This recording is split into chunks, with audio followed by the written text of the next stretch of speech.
স্বাগতম ক্রিকফেন্সের নিয়মিত আয়োজন টোটাল ইম্প্যাক্টে। আমি সৈয়দ সামি আছি আপনাদের সঙ্গে। আমরা আইপিএল এর প্রিভিউ করছি। আজকে আমরা দুটি দল নিয়ে কথা বলার জন্য হাজির হয়েছি, মুম্বাই ইন্ডিয়ান্স এবং পাঞ্জাব কিংস। আমার সঙ্গে আছেন মমিনুল ইসলাম। স্বাগতম। ধন্যবাদ আপনাকে। আইপিএল এর প্রতিটা আসর শুরুর আগে একটা দল নিয়ে সবচেয়ে বেশি আলোচনা থাকে, সেটা মুম্বাই ইন্ডিয়ান্স। তাদের আসলে ফ্যান বেস বলেন, তাদের মার্কেটিং বলেন, সব কিছুতে তারা আসলে আকাশচুম্বী সাফল্য পেয়েছে আইপিএলে। ওভারঅল এবারে দলটি আসলে কেমন হয়েছে আপনার মনে হয়?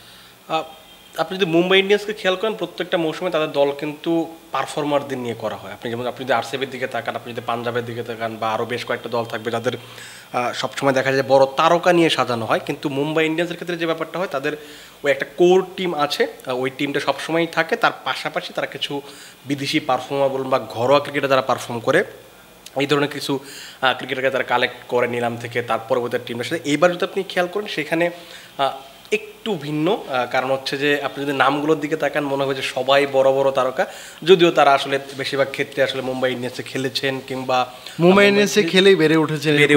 অনেক ক্রিকেটার, আপনি যদি দেশি ক্রিকেটার চিন্তা করেন, জাসপ্রীত বুমরা আছেন, রোহিত শর্মা, হার্দিক পান্ডিয়া, সূর্য কুমার যাদব, তিলক ভার্মা। আপনি যদি বিদেশির দিকে তাকান সেখানেও কিন্তু বেশ কিছু বর্ণ আছে। ট্রেন্ট বোল্টের কথা আপনি বলতে পারেন, তিনি কিন্তু এই মুম্বাই ইন্ডিয়ান্সে অনেকটা সময় খেলেছেন। লাস্ট 2-3 বছর তিনি রাজস্থানে খেলেছেন, আবার তাকে ফেরানো হয়েছে। কারণ ওই যে গত বছর যে সমস্যাটা দেখা দিয়েছিল যে জাসপ্রীত বুমরার সঙ্গে শুরুটা কে করবেন, একটা সুইং বলারের প্রয়োজন ছিল, সেটা কিন্তু তারা পাচ্ছিল না। শেষ পর্যন্ত এবার তারা পেয়েছে, এবং তার সঙ্গে দীপক চাহারকেও রাখা হয়েছে। আপনি যদি পুরো দলটা যদি আপনি চিন্তা করেন, সেক্ষেত্রে মনে হয় যে অ্যাজ ইউজুয়াল একটা ভালো দল। তাদের মানে আপনি যেহেতু মাঠে পারফর্ম করলে তাদেরকে আপনি ফাইনালে দেখলো তারা আসলে মাঠে পারফর্ম করে। আমি যদি হার্দিকের ক্যাপ্টেন্সিটা নিয়ে বলি, যেই সময় গুজরাট টাইটান্স থেকে তাকে আসলে আবার মুম্বাই ফেরানো হলো, রোহিত শর্মাকে সরিয়ে দিয়ে তাকে ক্যাপ্টেন্সি দেওয়া হলো। মুম্বাই ইন্ডিয়ান্সের ফ্যানদের মধ্যে আসলে একটা মিশ্র একটা প্রতিক্রিয়া ছিল যে রোহিতকে কেন সরিয়ে দেওয়া হলো, তার ক্যাপ্টেন্সিটা নিয়ে কথাবার্তা হচ্ছিল। হার্দিক পান্ডিয়া খুব একটা ভালো করতে পারছেন, সেই মৌসুমটাও আসলে খুব বেশি একটা ভালো যায়নি। তবে এখন কিন্তু পরিস্থিতিটা ভিন্ন। হার্দিক পান্ডিয়া এর মধ্যে চ্যাম্পিয়ন্স ট্রফি জিতেছেন, কিছুদিন আগে টি-20 বিশ্বকাপ জিতেছেন। শুধু জিতেছেন বললে ভুল হবে, ভারতকে পারফর্ম করে আসলে টুর্নামেন্ট দুটি জিততে সাহায্য করেছেন।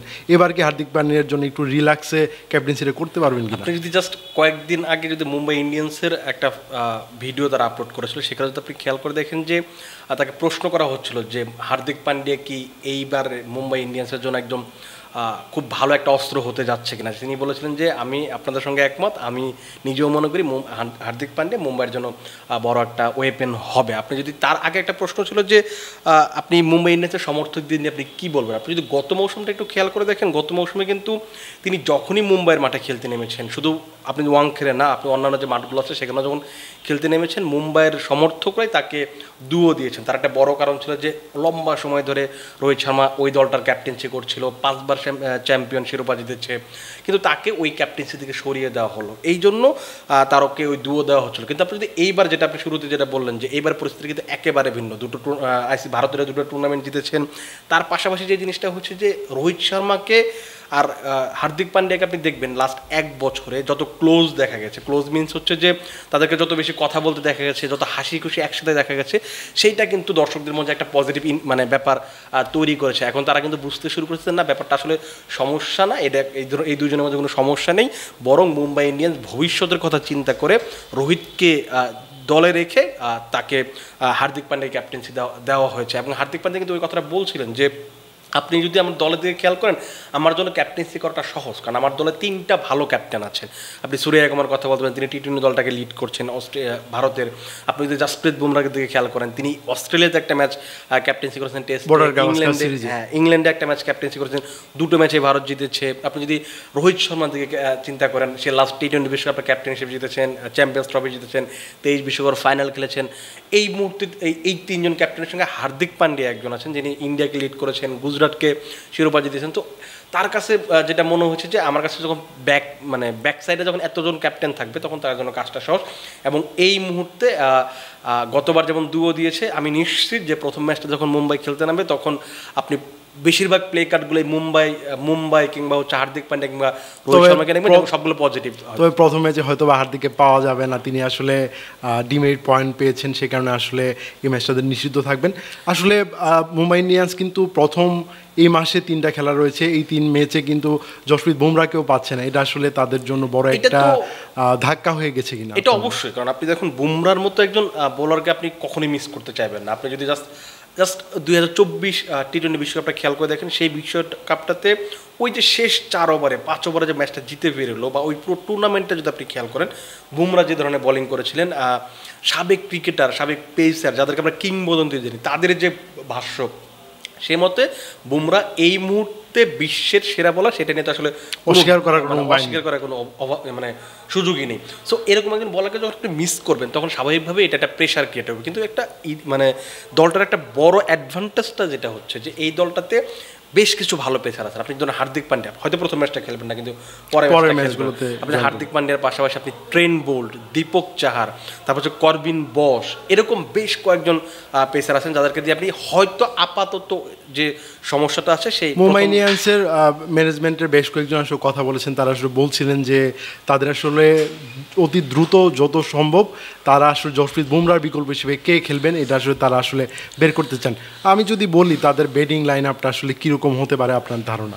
ব্যাটিং লাইন আপে কিন্তু আপনি যদি লাস্ট কয়েকটা মৌসুম খেয়াল করেন, তারা কিন্তু ঈশান কিষানের সঙ্গে রোহিত শর্মাকে ওপেন করেছেন। রোহিত শর্মা সবসময় পারফর্ম করতেন, কিন্তু ঈশান কিষান কিন্তু ওই প্রত্যাশা মেটাতে পারছেন না। কারণ ঈশান কিষানের যদি আপনি খেয়াল করেন, লাস্ট যে মেগা নিলামটা মানে এই 25-এর আগে যে 22-এ খুব সম্ভবত মেগা নিলামটা হচ্ছে, সেখানে কিন্তু 16-17 কোটি 16 বা 17 কোটি রুপিতে তাকে কিন্তু দলে নিয়েছিল। কিন্তু তিনি পুরো টুর্নামেন্টের কি হতো যে একটা ম্যাচে পারফর্ম করেছেন, 2টো ম্যাচে পারফর্ম করেছেন, তারপরে কিন্তু ওই কনসিস্টেন্সির একটা ব্যাপার ছিল যেটা তিনি রাখতে পারছেন না। এবং এই কারণে কিন্তু তাকে কিন্তু এই যে এবারের যে মেগা নিলামটা হলো, তারা কিন্তু তাকে ছেড়ে দেওয়া হয়। এবং ছেড়ে দেওয়ার পর তারা যে আপনি যদি চিন্তা করেন তার ব্যাকআপ হিসেবে তারা কাকে নিয়েছে, সেই ব্যাকআপগুলো যদি আপনি চিন্তা করেন, যেখানে আপনি রায়ান রিকেলটনের কথা আপনি বলতে পারেন, সেখানে আপনি উইল জ্যাক্সের কথা বলতে পারেন, এই দুজন আছেন যাকে আপনি রোহিত শর্মার, যাদেরকে আপনি রোহিত শর্মা দেখবেন, মানে দুজনের যে কোনো একজন খেলবে। এখন ওই আমি হার্দিকের ব্যাপারটা আরেকটা নিয়ে এসেছি, যে হার্দিককে প্রশ্ন করা হচ্ছিল যে আপনি কাকে খেলাবেন, আপনি কাকে প্রেফার করবেন।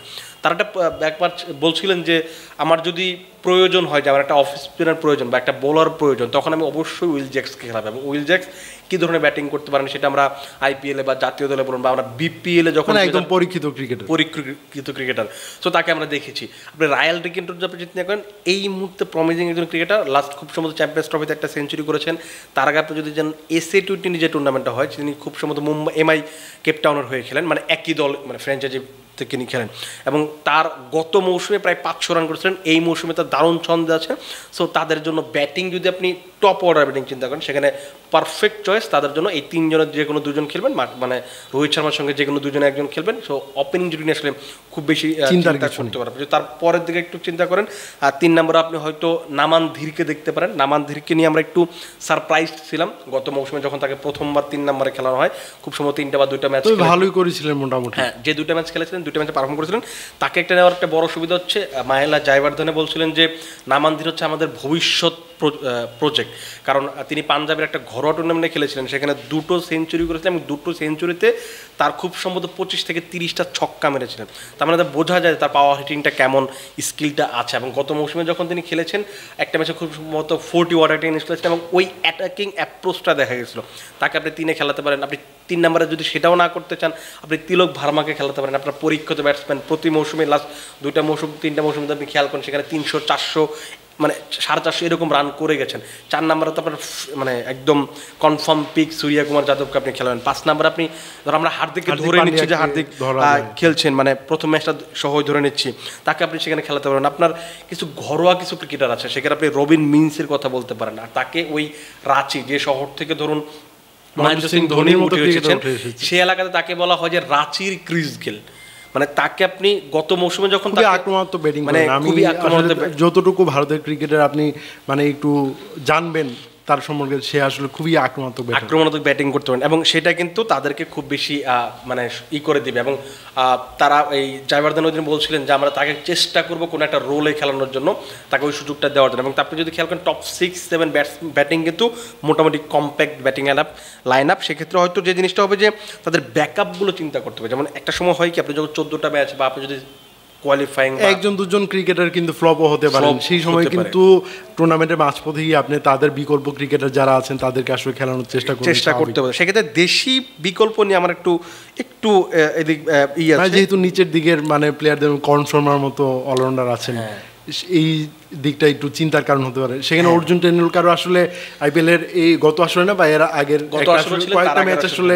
কয়েকটা ম্যাচ খেলেছিলেন, আসলে তোরা মানে প্রমাণ করতে পারেন। অর্জুন টেন্ডুলকারকে ম্যাচ খেলতে দেখবেন না, আপনি যখন দেখবেন অর্জুন টেন্ডুলকার হয়তো তখনই ম্যাচ খেলতে দেখবেন যখন দেখবেন যে মুম্বাই ইন্ডিয়ান্স টানা 4-5টা ম্যাচ জিতেছে, টপ 4 কিংবা টপ 2 নিশ্চিত করে ফেলেছে, তখন হয়তো আপনি দেখবেন 14 নম্বর কিংবা 13 নম্বর ম্যাচে গিয়ে অর্জুন টেন্ডুলকারকে হয়তো একটা বা দুটো ম্যাচ খেলানো হতে পারে এই সময়টাতে গিয়ে। তার আগে আপনি অর্জুন টেন্ডুলকার দেখবেন না, কারণ আপনার তো প্রয়োজন হবে না। আপনি যদি পেস ইউনিটটা দেখেন, আপনি বুমরা, তারপর হচ্ছে আপনার ট্রেন্ট বোল্ট, আপনি দীপক চাহারের কথা বলতে পারেন, আপনি রিস টপলির কথা বলতে পারেন, মুজিবুর রহমানের কথা বলতে পারেন, না ওর তো স্পিন আমরা আলোচনা করবো, রিস টপলির কথা বলতে পারেন। আপনি তার সঙ্গে আপনার ধরুন আরও বেশ কয়েকজন আছেন, আপনি যে করবিন বস তার কথা বলতে পারেন, তিনি অলরাউন্ডার রোলটাতে খেলবেন এবং তাকে যদি একাদশে খেলা হয় আপনি কিন্তু 6-7 নাম্বারের জন্য কিন্তু আপনার পারফেক্ট ব্যাটসম্যান প্লাস হচ্ছে আপনার পেস বোলিং অলরাউন্ডার। যখন আপনার দুজন এরকম পেস বোলিং অলরাউন্ডার থাকবে, হার্দিক এবং করবিন বস, তখন আপনি কি করবেন, আপনি শুধুমাত্র আপনার ব্যাটিং বোলিং একটা ভারসাম্য কিন্তু অলরেডি পেয়ে যাবেন। তখন আপনি অটোমেটিক্যালি আপনি ট্রেন্ট বোল্ট এবং বুমরাকে খেলালে আপনাকে আর দীপক চাহারকে খেলানোর প্রয়োজন পড়ছে, অথবা আপনি দীপক চাহারকেও যদি খেলান তখন আপনার ট্রেন্ট বোল্টকে খেলানোর প্রয়োজন পড়ছে না। সো আপনার 4টা পেস বোলিং মানে অপশন চলে আসছে। সো এটা কিন্তু একটা খুব ভালো জিনিস। পেস বোলিংটা নিয়ে আসলে খুব বেশি চিন্তা করতে হবে না আমার কাছে মনে হয়। যে তো এই স্পিনার তারা আসলে কাকে আসলে একাদশে রাখার মতো আপনার মনে হয়? আর স্পিনটা নিয়ে একটা ভয় আছে। আপনি যদি লাস্ট মৌসুমটা দেখেন সেখানেও কিন্তু তারা খুব ভালো স্পিনার দলে নিতে পারেনি। এইবারও যদি দেখেন আপনি তাদের সবচেয়ে বড় যে চয়েসটা ছিল সেটা হচ্ছে গাজানফার মিস্ট্রি, তিনি আসলে ছিটকে গেছেন সাম্প্রতিক সময়টা খুব ভালো করছিলেন এবং আফগান স্পিনাররা সব সময় আইপিএল এ পারফর্ম করেন। মানে আপনি দেখেন কারা কারা উঠেছেন, নূর আহমেদ, মুজিবুর রহমান, রশিদ খান, তারা প্রত্যেকে যারা যারা উঠেছেন তারা কিন্তু খুবই বড় নাম হয়ে গেছেন।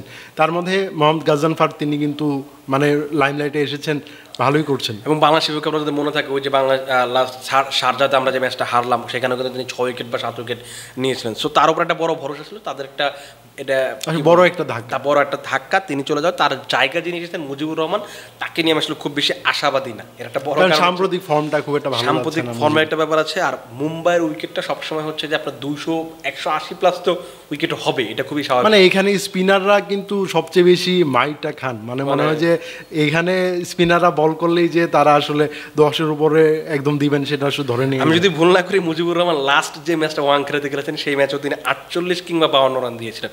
তার মানে আপনি তার উপর খুব বেশি ভরসা করতে পারবেন না। যে জিনিসটা হবে যে যেটা করতে পারে যদি বিদেশি ক্রিকেটার খেলানোর, যেহেতু দেশি ক্রিকেটারদের আপনি টপ অর্ডারে যদি আপনার খুব বেশি বিদেশি ক্রিকেটার খেলাতে হচ্ছে, আপনি যদি চিন্তা করেন যে উইল জ্যাক্স বা রায়ান রিকেলটনের একজনকে আপনি খেলাবেন, তার সঙ্গে আপনি ট্রেন্ট বোল্টকে খেলাবেন, তারপরে আপনি 2জন বিদেশি খেলাচ্ছেন। আপনি যদি চিন্তা করেন যে করবিন বসকে খেলাবেন, তাহলে 3জন বিদেশি, আপনি চতুর্থ একজন বিদেশি হিসেবে খেলাতে পারেন, সেটা হচ্ছে মিচেল স্যান্টনার। আপনাকে কি দিবে, একটা পেস মানে স্পিন বোলিং অপশনস দিবে, সাথে ব্যাটিং একটা অপশন দিবে। এবং তার একটা অ্যাডভান্টেজ হচ্ছে যত ব্যাটিং ফ্রেন্ডলি উইকেটই হোক, তিনি যেহেতু একটা লাইন ধরে খুব একটু ডিফিকাল্ট একটা লেন্থে একটা হার্ড লেন্থে বল করতে পারেন, সেইটা একটা অ্যাডভান্টেজ দিবে। সেক্ষেত্রে মনে হয় যে ওই মিচেল স্যান্টনারের সঙ্গে কর্ণ শর্মাকে আপনি দেখবেন, ওই অভিজ্ঞ স্পিনার, লেগ স্পিন করেন, এর আগে বেঙ্গালুরু হয়ে খেলেছিলেন, খুবই ভালো করেছিলেন, উইকেট টেকিং বোলার। সো ওইটা হবে, মানে এত আলোচনা না হলেও তার প্রতি আসলে ভরসা রাখার মতো, যে জিনিসটা হবে যে আপনার একটা প্রসিদ্ধ স্পিনার প্রয়োজন। যেমন যুবেন্দ্র চাহালের কথা বলতে পারেন, ওয়ানিন্দ হাসারাঙ্গার কথা বলতে পারেন। তারা আসলে এইখানে চাইলে তা আমার মনে হয় যে এই জায়গায় তাদের একটা লেগিংস আছে, তারা এখানে দেশি কোনো একটা স্পিনারকে আসলে টার্গেট করে দলে ফেরাতে চাইলেও দেশি আপনি আসলে চাইলেও পারবেন। আপনি যেমন দেখেন দেশি যদি লেগ স্পিনার চিন্তা করেন, চাহাল ছিলেন নিলামে, এখন তাদের খুব সম্ভবত সব মিলিয়ে 55 বা 60 কোটি টাকা ছিল, যেখানে চাহালকে পাঞ্জাব খুব সম্ভবত 17 বা 18 কোটি টাকা দিয়ে নিয়েছে। সো আপনি একটা স্পিনারের জন্য এত টাকা আপনি খরচ করবেন, এটা খুবই স্বাভাবিক ব্যাপার। সো আপনি দেশি স্পিনার কিনতে পারবেন না, কিন্তু বিদেশি স্পিনার হিসেবে আমার কাছে যে জিনিসটা মনে হয়েছে যে সবচেয়ে বেশি অবাক হয়েছি যে হাসারাঙ্গার জন্য মুম্বাইয়ের না যাওয়া। হাসারাঙ্গা খুব সম্ভবত 1 কোটি বা 1.5 কোটি টাকায় রাজস্থান বা কোনো একটা দলে গিয়েছেন। সো তাকে যদি টার্গেট করতো সেই ক্ষেত্রে হয়তো ভালো হতে পারতো, কিন্তু আসলে আপনি মুম্বাইকেও দোষ দিবেন, কারণ তাদের কিন্তু টার্গেটটা খুব ভালো ছিল গাজানফার, কারণ ইয়াং প্রসপেক্ট, তারা আসলে তখনও তো জানেন না যে আসলে গাজানফার তিনি ছিটকে যাবেন। তিনি ছিটকে গিয়ে আসলে মুম্বাইকে বিপদে ফেলে দিয়েছেন। এবং সেটা যদি আপনি চড়াই উতরে পার করতে চায়, মুজিবুর আর স্যান্টনারকে তো আপনি একসাথে খেলাতে পারবেন না, এটা খুব স্বাভাবিক ব্যাপার। সেক্ষেত্রে যে 2জন খেলবেন তাদের উপর একটা চ্যালেঞ্জটা খুব বাড়তি একটা চ্যালেঞ্জ থাকবে, কারণ আপনি উইকেটটা আপনি আসলে স্পিন ফ্রেন্ডলি পাবেন, এটা আপনার চেন্নাইয়ের উইকেট না, কিংবা আরও একটু আমার মনে হয় যে যেই অ্যাওয়ে ম্যাচগুলো আছে এইগুলোতে আসলে স্পিনারদের ইনক্লুশনটা বেশি হবে। আপনি যেমন চেন্নাই যখন আপনি খেলতে যাবেন তখন অবশ্যই আপনি মিচেল স্যান্টনারকে খেলাতে যাবেন, কারণ মিচেল স্যান্টনার অনেক দিন সেই চেন্নাইয়ে খেলেছেন, আপনি দীপক চাহারকে সেখানে খেলাতে যাবেন। সো এগুলো আসলে অনেক বেশি তখন কাজে দিবে। লখনৌর উইকেটে যখন আপনি যাবেন, লখনৌর উইকেটে একটু 60 রান 160 রান 170 রানের উইকেট হয়, তখন আপনার এই স্পিনাররা বা মুজিবুর রহমান বলুন বা স্যান্টনার বলুন বা কান শর্মা বলুন, তারা হয়তো তখন ওই সময় একটা কাজে দিবে আর কি, আমার কাছে যেটা মনে হয়। আমরা আরেকটা দল নিয়ে আলোচনা করবো, সেটা পাঞ্জাব কিংস। এই দলটার সবচেয়ে বড় তারকা আসলে ধরা হয় প্রীতি জিন্টাকে, দলটার মালিক। তবে সেখানে কিন্তু আরও বেশ কয়েকজন তারকা ক্রিকেটার আছেন। শ্রেয়াস আয়ার কলকাতা নাইট রাইডার্স থেকে পাঞ্জাবে চলে এসেছেন। তাছাড়া আমরা গ্লেন ম্যাক্সওয়েলকে আমরা অনেক আগে আসলে দেখেছিলাম, তিনি আবারও ব্যাক করেছেন দলটাতে। এটা আসলে মানে দলটা কেমন হয়েছে আসলে আমরা দেখি যে পাঞ্জাব কিংস পয়েন্ট টেবিলে, আইপিএলের যত পয়েন্ট টেবিলের একদম তলানির দিকে থাকে। এবার কি তাদের উন্নতির সম্ভাবনা আছে কিনা? সম্ভাবনা নাই সেটা বলবো না, সম্ভাবনা অবশ্যই আছে, কিন্তু কথা হচ্ছে যে স্কোয়াডটা দেখে আপনি যত বেশি খুশি হতে পারবেন, আপনি যদি একটু চিন্তা করেন, একটু ঠান্ডা মাথায় চিন্তা করেন, দেখবেন যে স্কোয়াডটা দেখে মনে হবে যে কিছু একটা নেই, মানে অনেক কিছুই নেই, শুধু কিছু একটা না, কারণ হচ্ছে অনেক কিছুই নেই। কারণ আপনি চিন্তা করেন, আপনি শ্রেয়াস আইয়ার বাদে এই টিমটাতে আপনি এমন একটা ইন্ডিয়ান ব্যাটসম্যানের নাম বলেন যে এই দলটার হাল ধরবে। আপনি বিদেশি ক্রিকেটারদের দিয়ে সবসময় আপনি দেখুন, যে দলটা যখনই চ্যাম্পিয়ন হয়েছে সবসময় আপনাকে দেশি পারফরমেন্স লাগবে, দেশি পারফরমেন্স ছাড়া আপনি কখনোই শিরোপা জিততে পারবেন না। এবং আপনি যাদেরকে কিনে নিয়েছেন, মানে নিলাম থেকে যাদেরকে নিয়েছেন, তারা বেশিরভাগই কিন্তু অতি আক্রমণাত্মক ক্রিকেটটা খেলেন, বেশি অ্যাটাকিং ক্রিকেটটা খেলেন। আবার যেই ব্যাটসম্যানরা আছেন ইন্ডিয়ান, তারাও আসলে খুবই তরুণ। আমার মনে হয় নেহাল ওয়াদেহারের কথাই বলা যায়। নেহাল ওদের একটা ভালো চয়েস, কিন্তু কথা হচ্ছে যে আপনি দেখুন, আপনি যদি আমরা মুম্বাইয়ের একটু আগে আলোচনা করছিলাম, সূর্য কুমার যাদব, হার্দিক পান্ডিয়া, তিলক ভার্মা, রোহিত শর্মা, মানে আপনি 4 জন ব্যাটসম্যানের নাম বললে, মানে এই 4 জন যদি খেলে আপনার কিছু খেলার দরকার নেই। এর সাথে আপনি দুজন তাদের নামটাই কিন্তু একটা প্রভাব, মানে নামটা একটা মানে প্রতিপক্ষ যারা হবে তাদের জন্য। চিন্তা করেন যে শ্রেয়াস আইয়ারের মধ্যে আপনি এরকম একজন ব্যাটসম্যানকে খুঁজে বের করেন যেখানে আপনি প্রভ সিমরান সিং এর কথা বলতে পারেন। লাস্ট 2টা মৌসুম তিনি এখানে খেলেছেন, 2টা বা 3টা মৌসুম খেলেছেন, কিন্তু খুব বেশি কনসিস্টেন্ট ব্যাপারটা এরকম না। তিনি হ্যাঁ, যখন যে ম্যাচটা ভালো খেলতে পারেন, এই ম্যাচে তিনি ভালো করেন, 50 করেন, 60 করেন, একটা সেঞ্চুরিও খুব সম্ভবত আছে বা 90 ওভার একটা ইনিংস আছে, কিন্তু যেটা হচ্ছে যে কনসিস্টেন্সি লাগবে। আপনি যেমন তিলক ভার্মা দেখবেন 400 রান প্রতি সিজনে করে, নেহাল ওয়াদেরা দেখবেন গত যে 2টা মৌসুম মুম্বাই খেলেছেন প্রত্যেকটা মানে 2টা সিজনে পারফর্ম করার চেষ্টা করেছেন, এটা মোটামুটি পারফরম্যান্স ছিল। এটা তাদের জন্য একটা ভালো জিনিস যে 4 নম্বরের জন্য বা 3 নম্বরের জন্য আপনি নেহাল ওয়াদেরাকে বা 5 নম্বরের জন্য আপনি ব্যবহার করতে পারবেন, এটা একটা ভালো জিনিস। কিন্তু তাদের যদি বিদেশির দিকে তাকান, সেখানে হয়তো আপনি একটু আশা দেখতে পারেন। উপরের দিকে আপনি জস ইংলিশকে পাবেন, সেক্ষেত্রে আরো বেশ কয়েকজন কিন্তু আছেন সেখানে। সেখানে আপনি মার্কো ইয়ানসেন আছেন, তাদের হয়তো সবচেয়ে একটু বড় নিচের দিকে ব্যাট করেন মার্কাস স্টোয়নিস। হ্যাঁ, সে বেশ কিছু অলরাউন্ডার আছেন। আপনি গ্লেন ম্যাক্সওয়েলের কথা বলতে পারেন, মার্কাস, আপনি স্টোয়নিসের কথা বলেন, আজমতুল্লাহ ওমরজায়ের কথা বললেন, মার্কো ইয়ানসেনের কথা বলতে পারেন। তো এরকম বেশ কিছু, অ্যারন হার্ডির কথা বলতে পারেন, বেশ কয়েকজন স্পিনার অলরাউন্ডার আছেন যারা কিনা ম্যাচের মোড় করে দেবে। কিন্তু জিনিসটা দেখুন, আপনি খেয়াল করে দেখেন যে আপনি ধরুন বিদেশি 4 জন ক্রিকেটার খেলাবেন, আপনি আসলে কাকে খেলাবেন এখানে? আপনি ম্যাক্সওয়েলকে হয়তো খেলাবেন, স্টোয়নিসকে অবশ্যই খেলাবেন, জস ইংলিশকে হয়তো বা খেলাবেন, জস ইংলিশকে খেলাতে যাবেন, অথবা মার্কো ইয়ানসেন। তখন আপনি কিন্তু আজমতুল্লাহ ওমরজাই, অ্যারন হার্ডি, তাদেরকে আসলে বসিয়ে রাখতে আরও বেশ কয়েকজন বিদেশি ক্রিকেটার আছেন যাদেরকে আপনি চাইলে আর খেলাতে পারবেন না। তো তখন কিন্তু একটা বড় ব্যাপার হবে যে আপনি আসলে একাদশটা কম্বিনেশনটা একটা বড় ইস্যুস হবে, যে আপনার দলের জন্য কী প্রয়োজন, আপনি কী করছেন। কারণ আর এই ব্যাটসম্যানগুলো যদি আপনি তাকান, যে নামগুলো আমি বললাম, সেই নামে কিন্তু দেখবেন একটাও কিন্তু মিডল অর্ডার ব্যাটসম্যান নেই।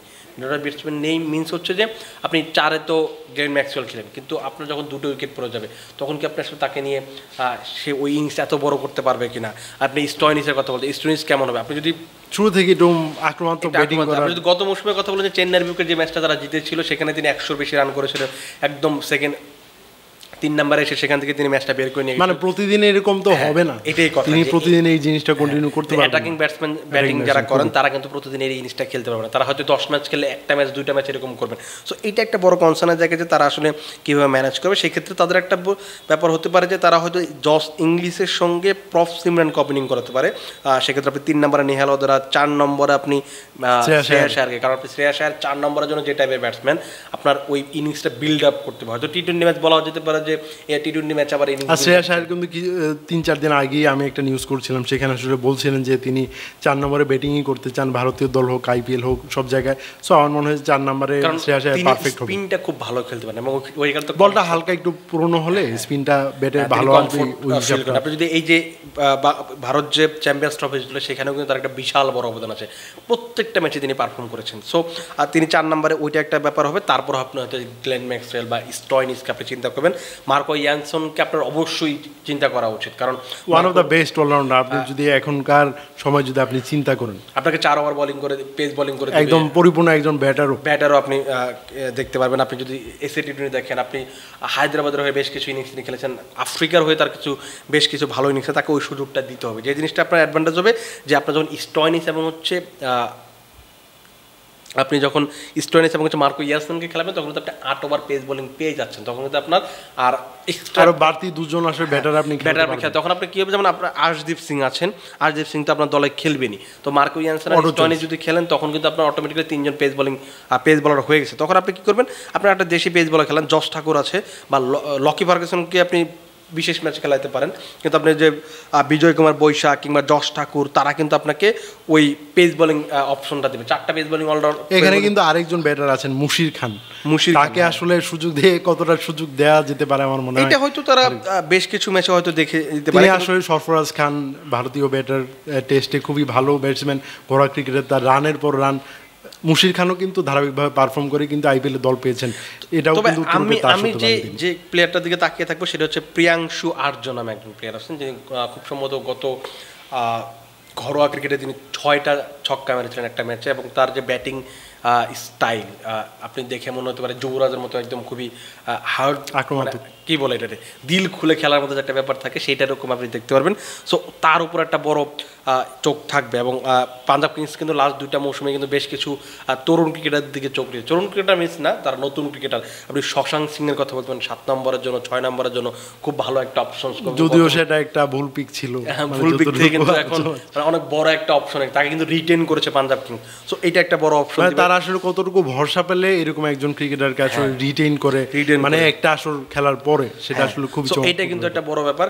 এই দলটাতে যে জিনিসটা হবে যে স্পিনে যেমন আপনি ম্যাক্সওয়েল আপনার হয়তো হাত ঘুরিয়ে দিবে, কিংবা আপনি চাহাল আছেন, কিন্তু তার বাইরে হয়তো আপনাকে খুব বেশি ভালো মানের, আপনি চাহালের বাইরে হয়তো খুব বেশি ভালো মানের স্পিনার আপনি খুঁজে পাবেন না, সেটা একটা চিন্তা কারণ হতে পারে। কারণ আপনি যেহেতু তাদের 3-4টা পেসার যেহেতু অলরাউন্ডার আছেন বেশ কয়েকজন, এই 2জন স্পিনার যদি থাকেন তাহলে আমার মনে হয় না তাদের বোলিং লাইনে আপনি খুব বেশি চিন্তা করার কিছু আছে। আপনি প্রত্যেকদিন 4 ওভার করাতে পারবেন সেটা একটু বড় প্রশ্ন, মানে সেখানে না ম্যাক্সওয়েল আসলে 2 ওভার করার মতো বোলার, মানে কোনো একজন বলার আসলে খুব বেশি মার খেয়ে গেলেন সেই সময় সে ব্যাকআপ দেওয়ার মতো এরকম বলার তিনি। সেটা হবে আপনি যখন 4 জন পেসারকে আপনি সব মাঠে খেলাতে চাইবেন, যেমন আপনি যখন লখনৌর মাঠে খেলতে যাবেন, আপনি যখন চেন্নাইয়ের মাঠে খেলতে যাবেন, তখন তো আপনাকে অবশ্যই স্পিনারদের উপর বাড়তে একটা প্রেশার থাকবে, বাড়তে একটা চান্স থাকবে। তখন আপনি আসলে কাকে খেলাবেন চাহালের সঙ্গে, আপনার তো একটা প্রমিনেন্ট স্পিনার লাগবে।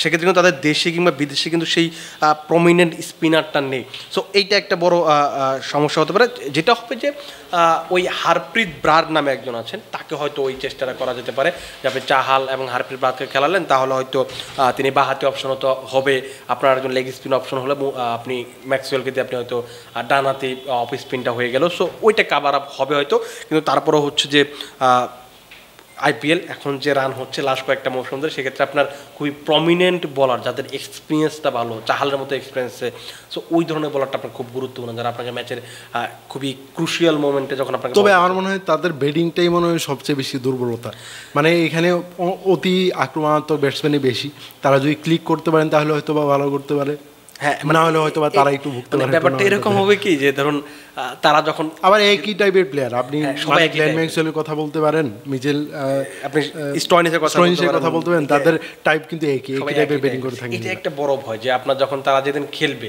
ব্যাপারটা হচ্ছে যে আমরা যেদিন খেলবো সেদিন আর সামনে কেউ খেলার কিছু নেই, কিন্তু যেদিন তারা বেশিরভাগ দিন প্রতিপক্ষই তাদের বিপক্ষে ভালো খেলবে, আপনি এরকম কিছু দেখতে পারেন, মানে যে এরকম একটা হতে পারে যে যেহেতু তারা দ্রুত উইকেট হারাবে, দ্রুত অ্যাটাকিং ক্রিকেটটা খেলতে চাইবে। কিন্তু আমার কাছে যেটা মনে হয় যে এই দলটা পুরোপুরি নির্ভর করবে মার্কাস স্টয়নিস, শ্রেয়াস আয়ার, আশদীপ সিং এবং চাহাল কেমন পারফর্ম করেন। এই চারজন ক্রিকেটারের উপর নির্ভর করবে যে এই পুরো দলটা কেমন হবে। কারণ এই চারজন, আপনি যদি এই পুরো টুর্নামেন্ট মানে স্কোয়াডটার দিকে তাকান, আপনি ম্যাক্সওয়েলের নাম বলতে পারেন, কিন্তু ম্যাক্সওয়েল আইপিএল এর ম্যাক্সওয়েল আর জাতীয় দলের ম্যাক্সওয়েল বা বিগ ব্যাশের ম্যাক্সওয়েল কিন্তু একেবারে ভিন্ন। সেই 2014 সালে খুব সম্ভবত তিনি 400 বা 400 বেশি রান করেছিলেন। তারপর থেকে কোনো একটা সিজনে, কিন্তু প্রত্যেকটা সিজনে প্রতি সিজনে আপনি একটা দুইটা ম্যাচে ম্যাক্সওয়েলের হাত থেকে হয়তো বা ভালো এক দুইটা ইনিংস দেখতে পারবেন, কিন্তু লাগাতার যে ভালো করবেন ওই ম্যাচগুলোতে কিন্তু ওই দলটা জিতে না। মানে আপনি খেয়াল করে দেখবেন যে তিনি যে ম্যাচটা ভালো করছেন ওটাকে আসলে দলের কত বেশি প্রয়োজনে আসছে। আপনি কি ম্যাচটা বের করে নিয়েছেন যে ধরেন এমন হচ্ছে যে 5 উইকেট পড়ে গেছে, ম্যাচটা আপনি হেরে যাচ্ছেন, ম্যাক্সওয়েল আপনাকে দুটো ম্যাচ একেবারে এরকম জায়গা থেকে দুটো ম্যাচ জিতিয়ে দিল, তাহলে আপনার কাজে দেবে। কিন্তু ব্যাপারটা হচ্ছে কি যে এমন দিনে তিনি ভালো খেলছেন যে দিনটাতে আসলে আপনি 70 রান করার পর ম্যাচটা হেরে যাচ্ছে। সো ওই ভালো খেলাটা আসলে আপনার খুব বেশি কাজে দেবে না। আপনার আশদীপ সিং হয়তো দুটো ম্যাচ জিতাবে, আপনি যদি শ্রেয়াস আয়ার দুটো ম্যাচ, আপনাকে এরকম একটা চিন্তা করতে হবে যে আমি দুটো করে ম্যাচ জিতাবো। সো 5 জন ক্রিকেটার যখন দুটো করে ম্যাচ জিতাবে তখন অটোমেটিকলি 10 ম্যাচ জিতে গেছেন। আর 20 পয়েন্ট হলে আপনি দুনিয়ার যে কোনো জায়গাতে 10 মানে প্লে অফ খেলতে এই পয়েন্টটা আপনার 20 ম্যাচও মানে 10 ম্যাচও লাগে না। আপনি যদি 7 থেকে 7টা ম্যাচ জিতলে মোটামুটি কনফার্ম হয়ে যায় যে আপনি প্লে অফ খেলবেন। সেখানে 8টা ম্যাচ জিতলে আপনি আরো কনফার্ম, খুবই রিল্যাক্সে খেলা যায়।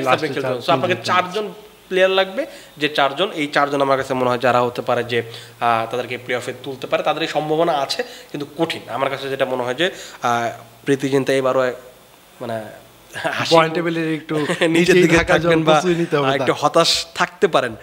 তার সবচেয়ে ভালো ব্যাপার যে তার বন্ধু ম্যাক্সওয়েল ফিরেছেন এবং তার বন্ধুর দলে ফিরে, বন্ধু মিনস হচ্ছে সম্পর্কটা খুব ভালো, সেখানে ফিরে আসলে গ্লেন ম্যাক্সওয়েল সেই 14 সালের রূপটাতে ফিরতে পারে। এবং ম্যাক্সওয়েল যদি তার একটা বদনামও কিন্তু আছে, তিনি আসলে যে কোল্ড ড্রিঙ্কস গুলো থাকে এগুলো আসলে ব্যাগে করে নিয়ে যান, এগুলো খেলার চেয়ে এগুলাতেই আসলে বেশি মনোযোগ থাকে না। ধরুন বিদেশি ক্রিকেটার তো এটা এইসব ব্যাপার তো থাকবে একটু, ধরুন কারণ ইন্ডিয়ান কালচার বা আমাদের এশিয়ার কালচারের সঙ্গে কিন্তু আমাদের এই কালচারটা কিন্তু তারা খুব বেশি পছন্দ করেন। কারণ এই কালচারের মানুষগুলো বা এই অঞ্চলের মানুষগুলো কিন্তু খুব মানুষকে সমাদর করতে পছন্দ করেন বা মিশতে খুব ভালোবাসেন। এই জন্য কিন্তু দেখবেন আইপিএল খেলার জন্য, বা আপনি দেখবেন রাসেল নারায়ণদের আপনি খেয়াল করে দেখবেন যে যত টুর্নামেন্টে থাকুক বিপিএল সুযোগ পেলে 2 ম্যাচ খেলে যান, এবারও 1 ম্যাচ খেলে গেছেন আন্দ্রে রাসেল। কারণ হচ্ছে কি তারা এই জায়গাটাতে যে ধরনের ভালোবাসাটা পান বা যে ধরনের মানুষের সাথে মিশতে পারেন সেটা অন্য জায়গায় পারেন না, যেটা অস্ট্রেলিয়া বা ইংল্যান্ড বা অন্য জায়গাতে পারেন না। সো সেই কারণে স্যার ওইটা একটা আসলে তাদের ফানি একটা মানে অপশন বলতে পারেন আপনি আসলে। ধন্যবাদ মুমিনুল আজকে আমাকে সময় দেওয়ার জন্য। ধন্যবাদ আপনাকেও। দর্শক, ক্রিকফেন্সি নিয়মিত আয়োজনে আমাদের সঙ্গে থাকার জন্য ধন্যবাদ।